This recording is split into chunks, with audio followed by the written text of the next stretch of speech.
かがですか？渡辺Danです。On today's episode of Hollywood Rants, Tales of a Hollywood Curmudgeon, I'm going to be talking about Warner Brothers and their announcement that they are going to make that brave step, be a complete industry innovators, and merge their theatrical window with their streaming window. And the only two things I can say about that are BS. Why? Because this is something that has been tried for the past 40 years. And every time it's been tried during the past 40 years, it has been an unmitigated disaster. So why is it that Warner Brothers thinks that this time is going to be any different? I'm going to say because the people who are in charge are listening only to their Twitter accounts. They're not bothering to do their basic research. And furthermore, it's all about being in absolute desperation mode. So first of all, let's talk about three different options as to why they might be making this statement. Number one, streaming is now the main means of distribution. So therefore, this is inevitable and we might as well get used to it. That is propaganda, because if you want to be honest about it, the theatrical window still remains for feature films the most important window. Why? Because a success in the theatrical realm will drive every other window. Say what you will about changing audience taste, say what you will about how COVID has changed the way people view going to the movies. The bottom line is that the movies are not artistic experiences by and large for most viewers. They are social experiences. And what that means is when you go to see a movie in a theater, one of the reasons you're doing that is so that you can hang out with your friends and that you have something to talk about after the movie is over. That's why in most of the country, people will walk into a movie at any point and then walk out again where they came in. Now, to those of us who live in the big cities or who view movies as an art form, this is absolute heresy. How could you do that when you're not getting the impact of the whole story? Well, the bottom line is the whole story doesn't matter. The movie is merely an excuse to get together and to be up to date on what other people are talking about when they talk about that film. And looking at it from that perspective, to just cavalierly cast out the social aspect of enjoying a filmed entertainment is to miss the point of why people have been going to the movies for over 100 years. And that is that they enjoy that communal aspect of dreaming together in the dark. And to put everything on streaming where you are isolated, where you're not getting that sense of the larger crowd is, I believe, a tragedy. And it's something that doesn't make sense. Now, what do I mean that this has been tried for 40 years? Well, way back in the paleo days of Select TV, which was one of the first pay services, they tried to do a parallel day and date release of several movies. The most infamous of them was The Pirates of Penzance. And they discovered that not only did no one watch The Pirates of Penzance, no one went to see it in the theater either, because there was this general sense that television was still a lower medium compared to theatrical. And if it's going to be on television at the same time, even if it's on a pay service, then that must mean this movie is somehow inadequate. Well, the fact is The Pirates of Penzance was inadequate, but that didn't take away from the fact that it was very clear that this was not going to be a realm that worked. Nevertheless, throughout most of the history of cable being dominant, you would still have pay-per-view windows for a lot of feature films. And without exception, every time you saw a major theatrical release have its pay window, which would come before the HBO window, it wouldn't do that well. It would get money, so it was worth doing, but it was never a gangbuster thing. And again, later on, you had Steven Soderbergh try it with one of his films to do a same day and date release. Well, that again didn't work on either side. So why is it that after this unbroken series of failures, are they jumping on the bandwagon and thinking it's going to work now?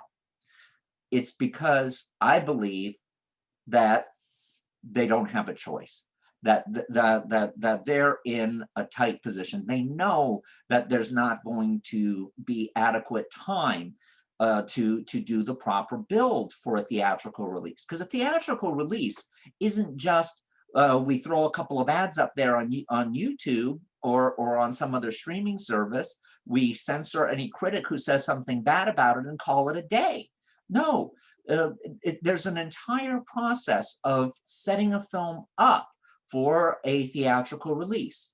The number one means of conveying the message that a movie is coming out there and getting people excited about it is, of course, in theater promotion, because there you have a captive audience who's seeing the preview in the best possible circumstance, and most importantly, they're getting reinforcement from the rest of the audience. If a preview starts and the audience gets excited about it, even if this was a movie that you thought there's no way in H that I'm going to go see this, that audience response, that peer pressure seen over a number of months will probably get you to at least consider going, if for no other reason to hang out with your friends and then complain about how terrible it was or how disappointing it was, or however you want to play that card afterwards. So it is, even in artistic zones, at least partially a social event. And that reinforcement from the theatrical is what drives it. And seeing the posters everywhere is just mere reinforcement before that. And then usually about a month out before the actual release, you start having a barrage of traditional television ads. Now people say, well, traditional television, well, who cares about that anymore? Still the number 2 method of getting your message out there. It's still far more impactful than ads on the internet. So no, you don't deny what the reality is. No matter what your friends on Twitter say, you've got to look at the real deliverables on this. So therefore, there has to be another reason why they are making this cataclysmic decision. And I'm going to offer 2 possible reasons. The first of these 2 reasons is that Warner Brothers has just been bought out by AT&T. Now, AT&T bought Warner Brothers at the top of the market. They had all of these new DC Universe movies coming out. They were about to launch Batwoman on the CW. They were also going to bring back Nancy Drew. They had a somewhat success with Supergirl. They had a real surprise hit with the first Harley Quinn movie. So, and of course, they had that mega hit with Joker. So it looked like they were about to emerge as a major, strong company away from some of the missteps that had happened in the previous years since the end of the Harry Potter franchise. So there was no reason for AT&T to think that this might have been a mistake on their part. Well, between the time they started thinking about buying Warner Brothers and the time they actually bought it, Warner Brothers did a great job of screwing up Batwoman. It also screwed up the last season of Game of Thrones. So rather than Game of Thrones ending and sparking a bunch of sequels, it ended. And with that ended all the ancillaries that went with it, because the last season was so awful. And add to that their follow-up, Watchmen, despite its winning Emmys, was canceled. So that means HBO does not have a prime program to bring people in. So that means now HBO is a damaged asset. So I think what AT&T did is it's looking at the books for Warner Brothers, looking at their projections, looking at how they've handled the numbers from the past and saying, okay, we get it. You lied about your numbers. Well, maybe not lie. Let's say that you were optimistic about what your projections were and you had plausible deniability in terms of why they did not hit those numbers. Well, now we're the boss. We're looking at what you have there. We're not pleased. So I believe that what AT&T is doing is they are cutting their losses.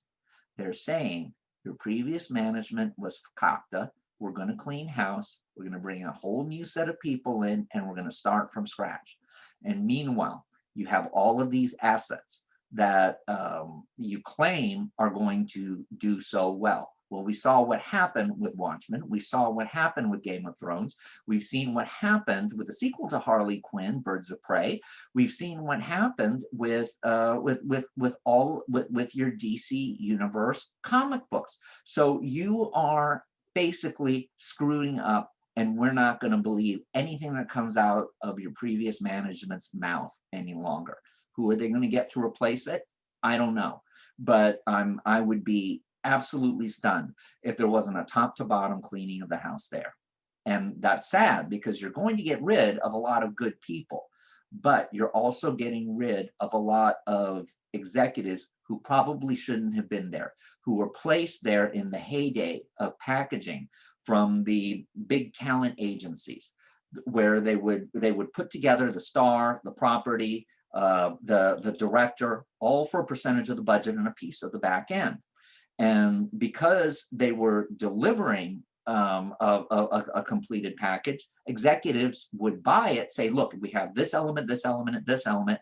And it was considered to be something where you would have plausible deniability because all of these elements are strong. What I'm going to bet AT&T didn't realize is that a lot of the executives who were pulling those green lights and making those green lights were actually doing it under moral hazard. Why?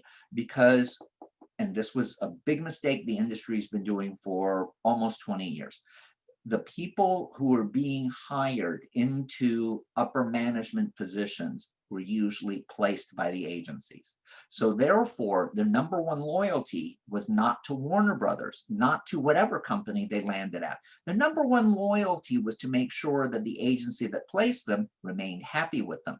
So that meant that they would buy those packages with very little fiscal responsibility, saying, are we really going to make our money back from this? And they would say, well, maybe not, but so what? Because if I lose my job, the agency will get me another one, especially if I'm able to push through some really obnoxious thing that was really expensive and bomb big time. So you see that there was an issue going on there that probably AT&T, no matter how good their due diligence was, because they're not part of that culture, probably didn't realize how incestuous that could be, and how, because of other areas and legacy library and all that, there was money coming in from so many different sources that no one was really paying attention to operations. The other reason, and this is where I think it's most important, even though they're saying they're doing this with the whole slate, I'm going to say that their slate was actually very weak. And I'm going to say that especially with something like Wonder Woman and something like the new Matrix and all that, I'll bet you anything that had a sufficient amount of footage out there, enough to where you might have had a rough assembly or a rough cut, and you start testing it, I'm going to bet that these tests were disastrous. And it was so bad that they knew that they couldn't risk a theatrical release. Because remember, in order to build a proper theatrical release, you have to have those in-theater previews, and preferably in the big markets, like the big cities, where most of the theaters are shut down. So that would mean that not only would you need to hold the asset for a while until COVID settles itself one way or another, either the theaters are going to open up again or it's all going to be over as far as that part's concerned. But remember, you need the theaters there to drive the ancillaries and to drive the remaining windows. So there's a definite need for that to work. But in order to have that 6-month lead time to where you can get the in-theater previews to catch people's interest, especially with something that's already gotten some, like Wonder Woman, some not so great press, plus the history of some of the other DC Universe stuff that's been unfavorable to the fan base. You have a skeptical main fan base, and so that would mean that you'd have to have enough releases that could be out there, build an audience back, and then get people anticipating. So that means you might be thinking of 2 years out before these movies that have been completed will get a proper theatrical release. Now, if they were testing through the roof and people were excited about them, I think that they would have done it. They would have held the film back. Look at what they've done with West Side Story over at Disney. They've hung on to that thing. They haven't released it yet. They're because I'm sure that they've looked at it and said this is good, and it has a chance to really break out. Now, if it shows up on Disney Plus, then obviously it wasn't. But for right now, something like that, they're still holding it back. And the fact that Warner Brothers is not holding these back, it's because I think they realize they have a pig in a poke, that these movies are probably disappointing. They cost too much money. They were greenlit under the wrong set of circumstances, and you might as well cut your losses now. So overall, I do think that Warner Brothers' attempt to make this sound like an innovation in the face of this particular style of release never having worked is a desperation play. And I don't think it's going to work. Already you've tainted it by telling people, well, you don't have to see this in a theater. You can get it as part of your HBO Max thing. Is the number of assets here going to be enough to bring in that number of new subscribers to HBO Max? I'm going to say at $200 million for something like Wonder Woman, for the enormous amounts of money that have been spent on Dune and the rest, I'm going to say no. We're already seeing the numbers declining on Netflix. And Netflix remains the hegemony of all streaming services. It was there first. It's like Amazon. Once Amazon had established itself, Barnes and Noble and Borders had no chance of being able to truly invade that space and be competitive. And unless something dire happens with Netflix, which is possible since they're swimming in debt, I do not see HBO Max knocking them out of the running. I do not see releasing things as part of their basic service and releasing them theatrically at the same time, bringing in enough new subscribers to cover for that huge investment in cash that they had in the negative of shooting those films. So the bottom line is, and I think that AT&T is just trying to cut their losses and they'll start over again. And I think ultimately that's good for the industry, because this type of kind of corruption, this corporate corruption in the vertically integrated world of all of this has been toxic to creativity, and creativity ultimately is why audiences go to see movies, because that's what they love. They don't love the marketing campaign, really, and we all know.